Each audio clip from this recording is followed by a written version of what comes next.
عندي. منير اتريق الدور عندي. الدور عندي. معليش منير. لن اتنازل عن حقي. معليش منير. لن اتنازل عن حقي. لن اتنازل عن حقي.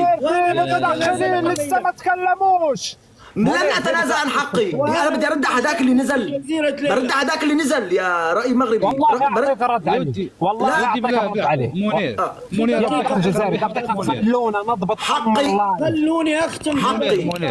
يا منير يا دقيقة خلوا ياسر يختم لي بعدها ونعطيكم. خلونا نختم بعدها نعطوكم. تفضل ياسر اختم في ام ال30 ثانية. تفضل. دقيقة أن التشيع في الجزائر يهتم به باحث اسمه، هذا الباحث اسمه نور الدين المالكي. هذا نور الدين المالكي يقول لنا أن أكثر من 150 تجمع شيعي في مختلف المناسبات الدينية التي تتواجد في الجزائر. ويؤكد نور الدين المالكي اللي هو جزائري، ممكن جميع الإخوان يبحثوا عنده، أن شهر محرم هو شهر المآتم بالنسبة للشيعة، وهو هذا الشهر الذي تكثر فيه هذه التجمعات، بمعنى أن المذهب الشيعي والطقوس الشيعية متغلغلة داخل بلاد الجزائر إلى حدود لا يمكن أن تتصورها. وخير دليل على ذلك مقاطع عديدة تخرج لأئمة ورجال دين في الجزائر يتبرؤون من هذا المذهب الذي تغلغل. مشكور الاخ ياسر. مشكور يا اخي ياسر. تغلغل ولا ما تغلغل؟ الحقيقة يا لا معليش يا اخي معليش دقيقة. خليه يا اخي خلنا تم المداخلة. والله حط لك ميوت ما تستاهلها، بس فرحة حط امها. اسمعني يا ياسر. ربي يحفظك يا سيدي. ربي يحفظك. يتغلغل ولا ما يتغلغل راح يرد عليه الجزائري. هل تغلغل فعلا؟ دوري دقيقة راح نعطيك ام المداخلة. منير ربي يحفظك. نصيبون لك ربي يحفظكم خوتي العزاز. كيما راني كتبت التعليق اخي. دوري منير خلاص بالعقل وفاك. لن اتنازل. خلاص شتموني وما شتمت احد يا منير. الراجل اللي شافك لا تسيبه ياخذ دخلته. يسبوني يا رجل. معلش الاخ الجزائري. لا الجزائري خلي تفضل يا منير. دوري يا رجل. السلام عليكم ورحمة الله وبركاته. إذا سمحت جمجمة إذا سمحت. الدور موعودة يلا عليك. نعم السلام عليكم ورحمة الله وبركاته. أخوان أول شيء دعموا في حسابي يا أستاذ.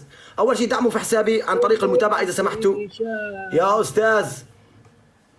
إذا سمحتوا أول شيء دعموا في حسابي عن طريق المتابعة، لأني هذا آخر حساب عندي. رقم واحد. أخي الرأي المغربي بديت أشك فيك، يعني أنت منحاز للنظام الجزائري. يدفعوا لك كني يعني أنت تضرب فينا، جعلتني مدافع بدل ما كنت مهاجم. يا أخي يعني لا لا لا لا لا لا لا لا لا يا ياسر بالله عليك يا ياسر بالله عليك. لا والله حق الرد مكفول. اضرب في المليان. تفضل. شفناك اليوم أنك دقيقة ياسر ويا أخي والله أنا قلت لكم البر. يا ياسر من فضلك حرام عليك يا صاحب البرنامج. والله احط لك ام الميوت. راح احط ام الميوت لكل واحد يفتح المايك. مداخلتي اقل من دقيقة. تفضل. مداخلتي اقل من دقيقة. لكن اضرب في المليان. لكن الرأي المغربي بديت أشك فيك إنه يدفع لك النظام الجزائري. السلام عليكم ورحمة الله وبركاته. قال لي ذاك عنده سوء غذاء عنده قبل ما ينزل، قال لي بأنه الجزائر دولة كبيرة، الجزائر راها قارة. لذلك أنا من منطلق أنا يعني كمنير إنساني نبارك لأكبر دولة في العالم، نبارك للقارة الجزائرية، يعني نبارك لها بكل بساطة أنها لم تستطيع أن تحصل ورقة استقلال رسمية، وثيقة استقلال رسمية. هذا رقم واحد. رقم اثنين يا الأخوة، نبارك لهذه القارة بزواج ابن شنقريحة من رجل فرنسي، نبارك لهذه القارة من زواج جزائريات من فرنسيين نصارى، جزائريات مسلمات من فرنسيين نصارى، نبارك بأن جماجمها ما زالت محبوسة. هذه القارة الجزائرية التي قال الواهر علي أن جماجم أجدادهم محبوسة في المتاحف، نبارك لها. هذا الإنجاز عظيم. أيضا هذه القارة لم تستطيع. أستاذي الكريم، هذه القارة لم تستطيع أن تجعل شعبها مليء البطون، لن تستطيع أن تجعل شعبها شبعان. لذلك 14 مليون جزائري خارج الجزائر يبحثون عن لقمة العيش. هذه هي القارة التي نبارك لها. هذا للشاب الجزائري الذي نزل، وهذه هي مداخلتي البسيطة. لذلك أيها الشعب الجائع، أيها الشعب اللاهث، ارتص حول نظامك حتى تجوع أكثر فأكثر، حتى تبيع دينك، حتى تنهار كلك. نعم، الجزائر ونظامها إلى الهاوية. أنا لست لحظة أستاذي الكريم، أنا لست دائما من منطلق مدافع، إنما أنا مهاجم دائما لهذا السرطان الجزائري. يا جزائري، ما هو هدفك من تشييع أفريقيا وشمال أفريقيا؟ هذا هو سؤالي عليك. قبل أن تبدأ باسمي وقبل أن تبدأ بالرد علي، أن تجيب على سؤالي: ما هو هدفك أنت ونظامك من تشييع أفريقيا؟ دقيقة، شكرا. السؤال ولا واحد يفتح مايك ولا واحد يتحرك، اللي يتحرك ينزل. دقيقة.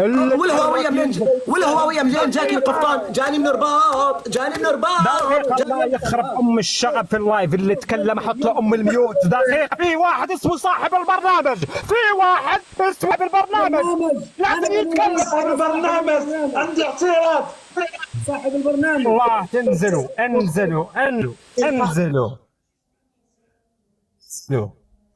انزلوا. في واحد اسمه صاحب البرنامج، عنده من بعد كل مداخلة ياخذ الأسئلة الجوهرية في أم المداخلة يطرحها على المتدخل الآخر. ليش مشاغبين؟ ليش ما تتريقلوا؟ ليش مش منضبطين؟ ليش لما يطلع واحد جزائري يدافع على الجزائر أقوى دولة في المنطقة حسب تصريح رئيس أركان الجيش الجزائري، من حقه يطبل لبلده، من حقه يدافع، تريقلوا. اللي ما يترقلش احط له ام الميوت، اللي راح يهش ولا ينش ينزل. عجبك بقى؟ ما عجبك وش اسوي لك؟ خلونا، والله جربنا معاكم الحسانية، جربنا معاكم الخليجية، جربنا معاكم ام اللغة العربية. ليش مشاغبين؟ اطلبوا ام القسط. يا أخي إحنا نخوت، في ناس تستمع لنا، في متابعين يستمعوا، في ناس تريد أن تشاهد نقاش سياسي في موضوع جوهري. هل تغلغل أم لم يتغلغل المد الشيعي في الجزائر؟ هل تغلغل أم لم يتغلغل؟ ومن حق الجزائريين أنهم ينفوا هذا الأمر، وحقهم في الحديث مكفول، وردهم ويقولوا يحيى اللي يحيى. ماليش دخل ومالكم دخل. اطلبوا أم المداخلات.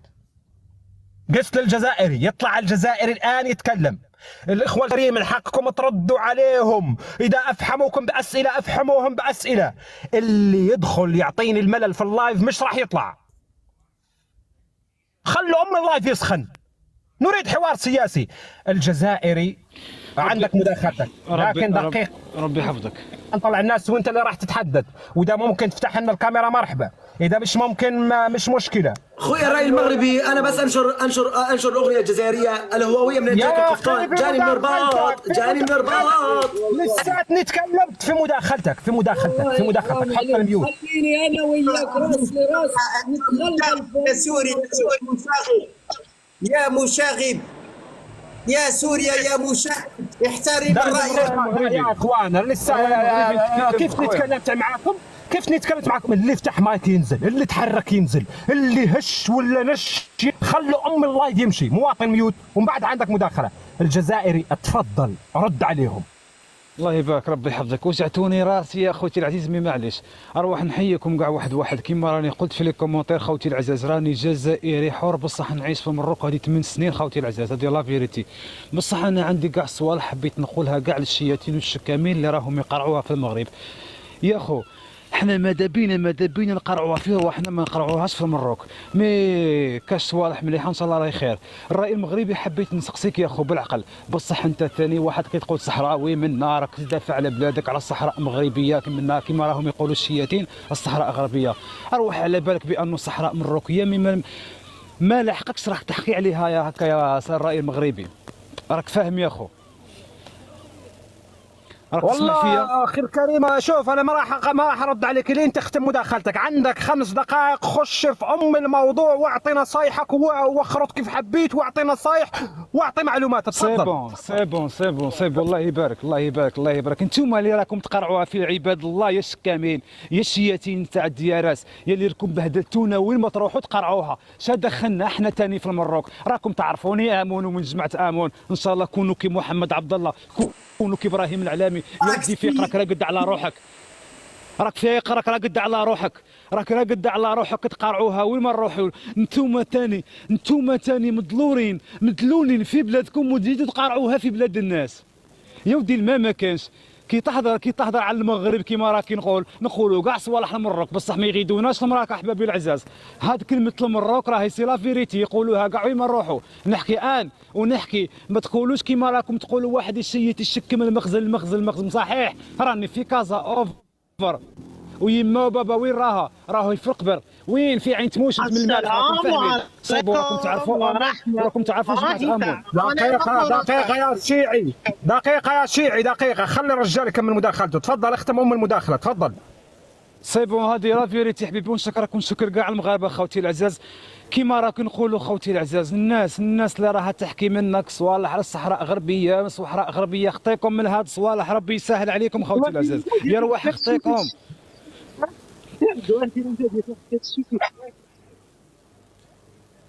يا اللي افتح مايك ينزل. كمل اخي الجزائري، عندك دقيقة. وده في واحد من الصحراء الغربية في تندوف يطلع يرد عليه. تفضل. انا ماذا بيا حبيبي، ماذا بيا يطلع لك جزائري حر حبيبي العزيز. انا ماذا بيا، ربي يحفظ لك خويا العزيز. والله ما في جزائريين، انا اللي في جزائري يكتب لي رقم 1 يطلع على طول، من حقه يرد على اي متدخل سواء من سوريا او مصر او من المغرب او من اي بلاد كانت، عنده حق الرد. تفضل. بوجود الاسود لن ترى الكلاب، بوجود الاسود لن ترى الكلاب. لا كلمات طيح اللايف. اذا في واحد من الصحراء الغربيه في تندوف يطلع يرد على الاخوان، من حقه يدافع على جمهوريته. دقيقة. كاش واحد حاب يطلع يحكي. راكم تعرفوا جماعة دقيقة والله. تعرفوا جماعة دقيقة. خليك معنا. مرحبا بك وعلى راسنا واهلا وسهلا. وحرية التعبير مكفولة لكل متدخل. هذا برنامج لن تجد مثله على مستوى التيك توك. حرية التعبير مع احترام الرموز والملوك والرؤساء والأعراض. عندنا الشيخ جمجمة مداخلته ومن بعدها مواطن. تفضل يا شيخ جمجمة، افتح الكاميرا. تفضل. السلام عليكم ورحمة الله وبركاته. معكم الشيخ جمجمة، شخصيا من متحف الجماجم. أولا نتكلموا عن الشيعة. هنا سؤال مطروح، ماذا فعل لماذا ذهب رئيسهم طبون إلى إيران؟ لماذا ذهب يبارك الرئيس الإيراني وقبل اليد الخميني؟ ما نتكلموا في الشيعة. في اخباركم ان الشيعة في الجزائر في جميع الولايات، حتى كيديروا لطميات، وكاين فيديوهات. بغيتو تشوفوا الفيديوهات ديال لطميات الشيعة في الجزائر، كيديروا الطقوس الشيعية، كيديروا يا حسين يا علي يا حسين يا علي. راك هارب من المتحف وتهدر بعمي طبون. لا حط التاء في وسط الطاء، لا حدا يقول لا حد. حط التاء وسط الطاء. تفضل يا جمجمة. في الجزائر كاينه لطميات وبالاخص كيديروها في العاشوراء، واحد اللطميات بالكلبيات.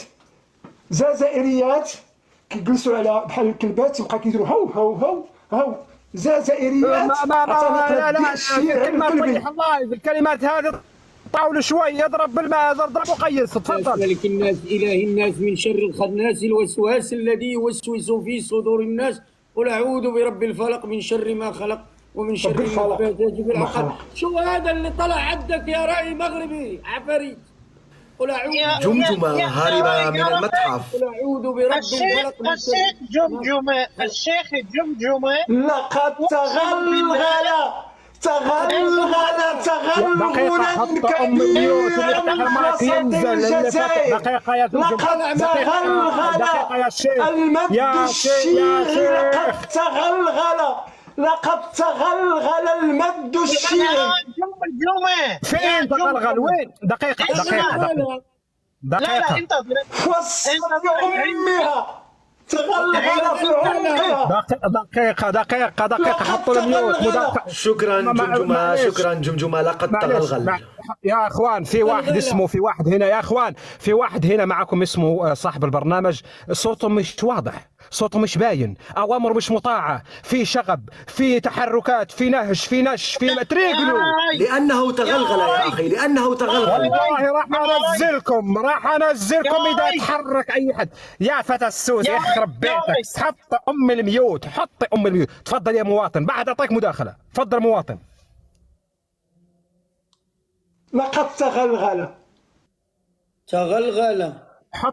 افتح ام المايك يا مواطن، افتح ام المايك. لقد تغلغل يا مواطن. السلام عليكم ورحمة الله تعالى وبركاته. نحن أبناء المنطقة الشرقية نعانون من الروائح الكريهة الذي يطلقها جيراننا من لطركوتي، فرائحة الغائط التي تصطم أو تزكم أنفاسنا دائما. فهذه الروائح التي تصلنا إلى مدينة وجدة وأحفير وابن درار والسعيدية وبركان ثم مدينة زايا والناظور، لقد اختنقنا اختناقا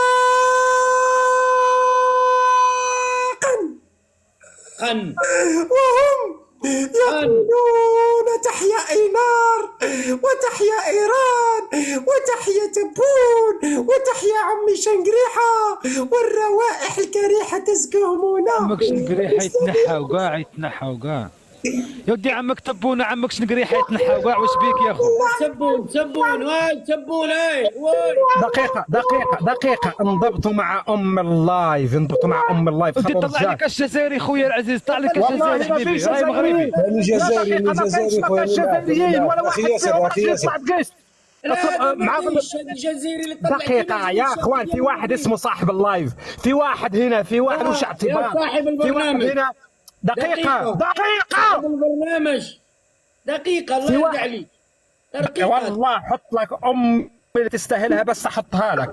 في واحد هنا، دقيقة، في واحد هنا اسمه صاحب البرنامج ملوش اعتبار، بيوجه اللايف. خلوا ام اللايف يمشي. مواطن اختم في ام الدقيقة، ابكي ولا اشكي؟ اتفضل اختم مداخلتك. في واحد اسمه كمال جزائري كان طالب منك جيست اسمه كمال يكتب لك واحد يطلع والله دور على ام كمال وهاب. عبد الملك جاك يا حماد. وينه